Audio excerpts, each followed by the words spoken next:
Hello everyone, I'm here with another review. Today we're gonna watch second game of the match between Shahar and Cuneo. You know, in the coverage they said that it's like a 10% matchup for Shahar, that it's almost unwinnable. I agree that it's really bad. It's probably not 10%, but it's like really bad, especially game 1. You have like infinite dead cards. They just build their deck to beat Jund. Obviously you don't really expect like a pure control deck like Andrew is playing blue-black. I like their version is probably better against blue-white. But regardless, the matchup is really bad. Shahar was able to, you know, get away with game 1. It wasn't really interesting. Like Andrew just stumbled and Shahar just like drew his like aggressive cards and killed him. But I think game 2 was like very interesting, like from both players' side. I think there were like some questionable plays that I'm gonna talk about it today. But you know, don't take what I say for granted. Like for example, I did a review on Arnie versus Javier, and I just like didn't realize that Arnie could have like the 4-mana sweeper in his deck. I was just like tunnel vision because I was just like focused on the way he like sideboarded, and I didn't take into account cards that he had in sideboard. So obviously there might be things that I'm missing, you know, that would justify the plays that the players did. But regardless, let's just talk about it. So let's look at the how the player sideboarded Andrew. I actually don't really like the way he sideboarded.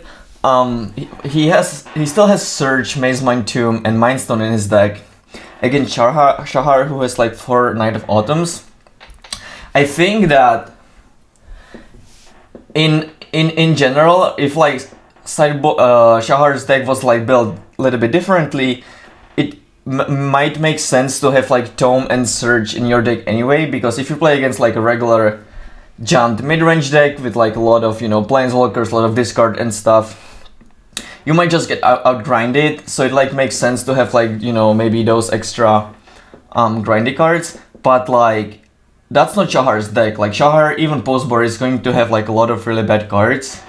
Like, you know, in the end he will put like Authority of Consoles in his deck. He still has like Wall of Blossoms that just leads to flooding. If you can Blanketed Yorion, that often gets countered. He has like Ode of Gaia, he has Extinction Event, and just like some dorky creatures and like Ugins that are just like really bad. So I don't really think you want to give him like, you know, the way Shahar is going to win is that, you know, he just gets lucky or like Andrew stumbles or whatever. So I don't really think you wanna like play into his plan and just like go search and get it blown out by the night. I also think he doesn't really have enough answers for Ceratops. Like Ceratop is like the main way Shahar is going to win, and he also has Thoughtseize, right? So like right now Andrew has like 2 Raska's Contempts, Languish, and Fatal Push in his deck, and he can flash it back with Gearhulks. But you know, he doesn't actually have that many answers. I think it actually would be better, and it would be better to just have like Ether Gust or like, you know, slightly better setup against the Ceratops, because that's going the games that Shahar is gonna steal are probably usually gonna involve Ceratops. He also has like an Eliminate in his deck right now. I understand that he can kill like Gaia as well, but I would just be more worried about the Ceratops. So maybe just having like, you know, maybe just like not having the Mindstone, Surge, Tomb, and Eliminate, and just have like the Gusts or something would be better. Shahar has to like decide what last card he's going to put into his deck. You know, he doesn't have great options. It's either like the, what is it, Legion's End or Authoritative Consoles. Both are obviously horrible, but they kind of work against Shark Typhoon potentially, or Gearhulk. In the end, he puts Authority into play, which can be like sometimes fine if you just want to like attack them with creatures and they have like Gearhulk or Shark. It comes into play tap, so you know that turn you deal damage. Maybe Legion's End would be better to just kill Sharks, but you know, I don't really know. I mean, I think it's fine to have the Authority instead. It's not really important. Either way, he's going to have some bad cards, so.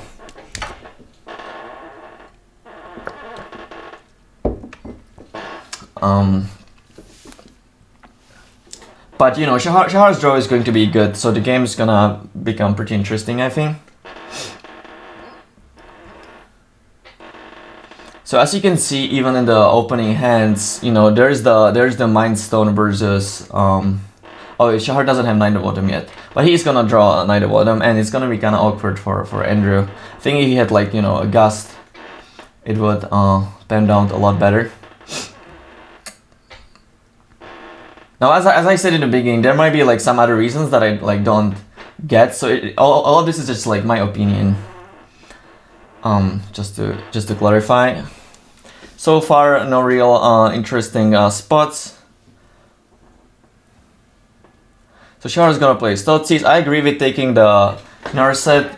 It would just like impulse twice. Shahar doesn't have anything on the board. It's the strongest card right now. It's pretty similar to Behold, but you know, Andrew doesn't have the 4th mana, so he would have to like foretell, then wait another turn. Shahar, Narset probably seems better, so Shahar takes that. That makes perfect sense.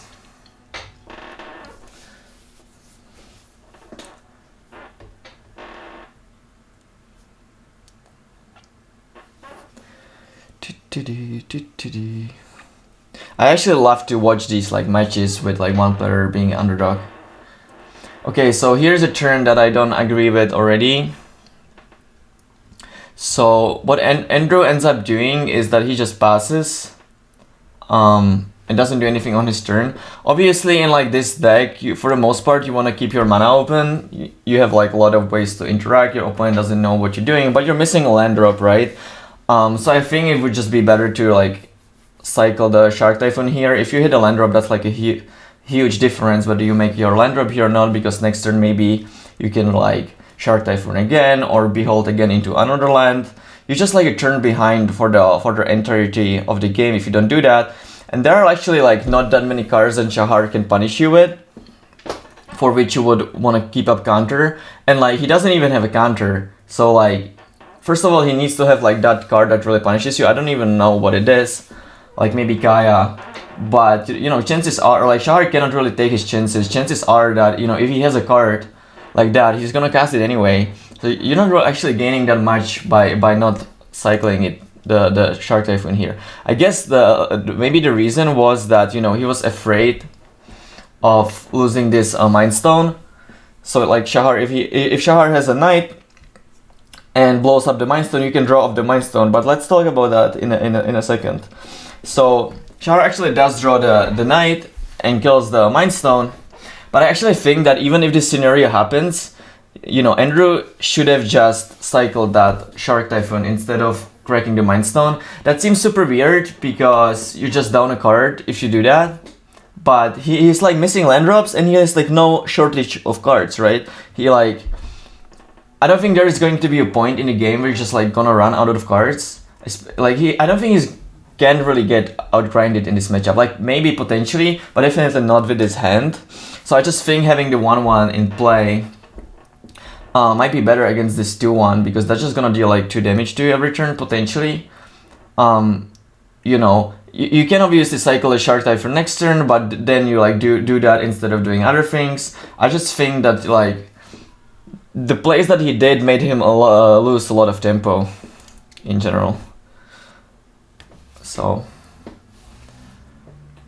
I think he just should have cycled on his turn.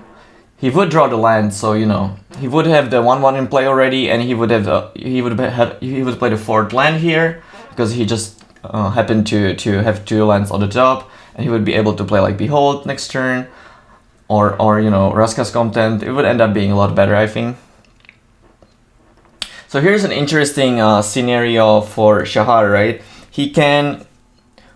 He has several options. He can like play the 4/4 first, and then, you know, if Andrew counters it, then attack, or like attack first. The reason why you don't want to attack is that, you know, Andrew kind of thought about cycling the Shark Typhoon last turn, or even if you don't take that into account, like he's pretty likely to have it, and you might not want to trade those creatures because you can just blink it with Yorion. But there are a couple of things about it. First of all, I think that like your Yorion is not that likely to resolve, but that's not really that important. Why I think you actually want to make that trade is that you have this like 4/4 coming down. So you know, your 2/1 is dealing only 2 damage. I think that maybe if you don't trade, he can like, obviously he doesn't know his hand, but he can like shark into 1 and also shark into 3 and like maybe trade for your Yasharn instead of just like having a free and trade for the knight. Not really sure how much that matters. I'm probably, you know, influenced by the fact that I see Andrew's hand, but I think the main reason is actually fail a push. You have the Ceratops in your hand already, which is like kind of your plan this game, right? You have a Thoughtseize plus Ceratops, so I don't know. I'm not sure you wanna have your opponent have a 1/1 into play, because then you cannot really attack with your 4/4 if he happens to have like pushes and stuff. Like, I don't know, maybe it's fine. Like, Andrew has only 1 push. I don't know if he has more in the board, and I don't actually remember. Maybe it's fine, but I think it's like like, you know, I'm very biased because it ends up being really bad for Shahar during the game. But even like when I was watching on camera and I saw this turn, you know, Andrew didn't have his push yet. I still thought that, you know, it was kind of weird that he didn't attack. So I just wanted to talk about it. Like, I don't really know, but you know, it might be fine. Also, like, Andrew can have like more artifacts or enchantments, so, you know, eventually blinking the Knight with the Orion might overall be more important than the Shark. So then, you know, the other reasons that I mentioned. So I'm definitely not saying it was a mistake or anything, but just an interesting point. So now Shahar Thoughtseizes. So Andrew can like do some things in response. He actually decides to not Raska's Contempt this Yasharn, which I'm not like, let's see. I guess the reason why he didn't do that was that he has the Shark Typhoon for free. So like, if he probably just you know, if Shahar takes the Raska's Contempt, he can just do that. Trade with a Yasharn, and he still have the Gearhulk, right? Because if he played the Contempt in response, he stepped out, and Shahar can take the Gearhulk. That's probably worse for Andrew. So I think it makes sense that he didn't fire it off. You know, also if he does play it, and Shahar has like Ceratops, which is like a pretty big concern, Shahar can just take the Gearhulk, and then you have like no answers left. So I think it makes sense what Andrew did here. So now Shahar sees the fatal push, and he's like, oh, maybe I should have attacked with the Knight. But, you know, obviously, it's like super biased. Like, I don't know. If Andrew had like more pushes in his deck, then I think the attack would be. When I was watching, I actually thought that he had more pushes, which was like why I was like pretty certain that he made a mistake. But, you know, after watching the player sideboard and stuff, I realized that he didn't have that many. So if that's the case, then maybe it's fine.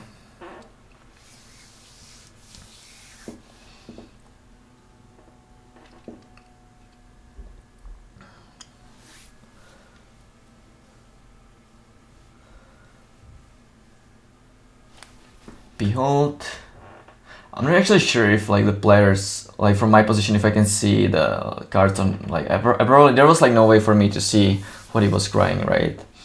So those points are usually pretty interesting, but I like, you know, there was no chance for me to see it.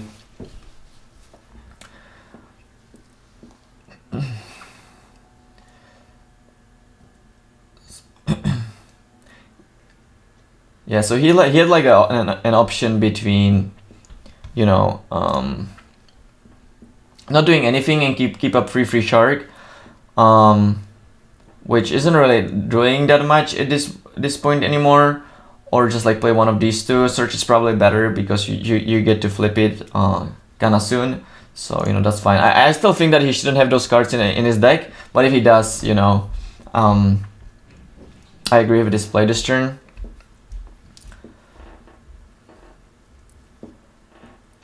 But like, just imagine that like instead of these two, he would have like 2 Ether Gusts or something. The game would be so different. Okay, so here's another interesting point for Shahar. So, okay, let's see. I'm actually sure if he should attack first, right? Yeah, okay. So Shahar plays the Necromantia. He basically has the option between like playing Necromantia and playing Yorion. I think he ends up playing Necromantia, and the reason is that, you know, he knows about the Torrential Gearhulk, and the Gearhulk can just flashback Raska's Contempt, which kills the Ceratops and kind of blanks your board. So that like seems really bad, right? But the problem with Necromantia is that if you actually exile a card, your opponent gets a 2/2, and the 2/2 is black.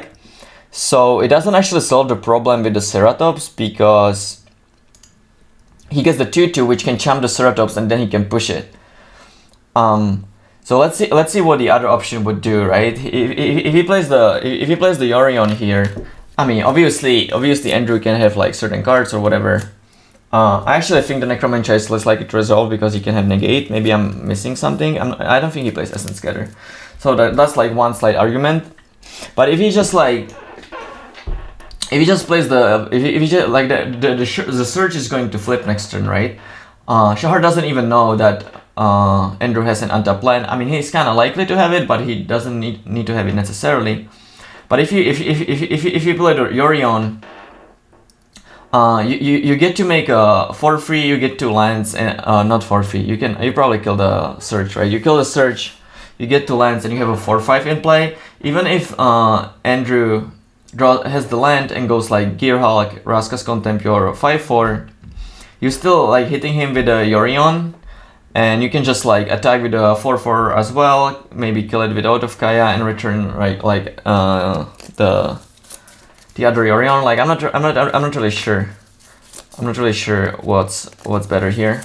Maybe Shahar's thinking that, you know, he's gonna get him low enough, and then he can like blink the Out of Kaya with these Yorions. That might be reasonable as well. I'm definitely not saying he made a mistake this turn. But I just wanted to like talk about the points. I thought it was like interesting. So let's see how it ends up.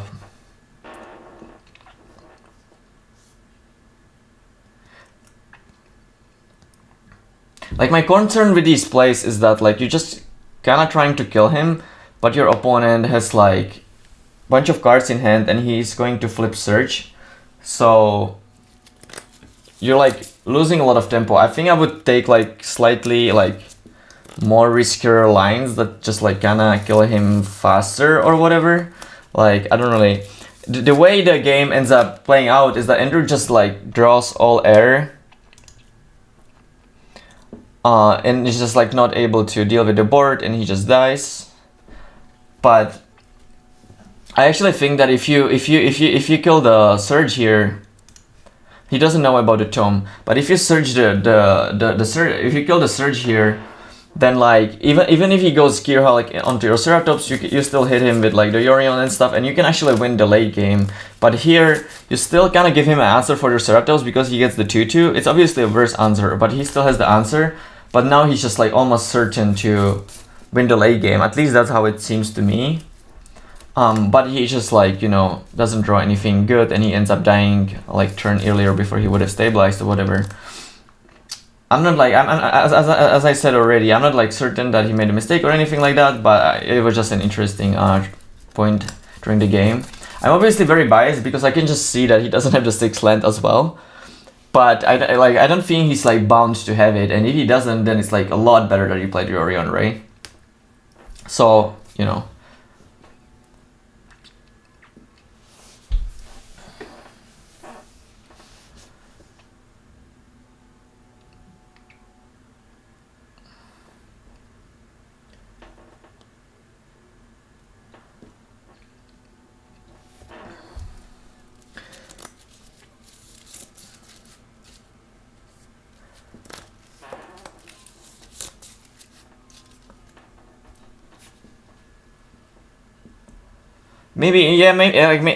Probably Shahar's line was probably better. Now that I think about it more, it's probably better. It wouldn't end up being better because we didn't have the land. But if you just like assume that he has it, then you know it was probably better this way. I'm not very sure.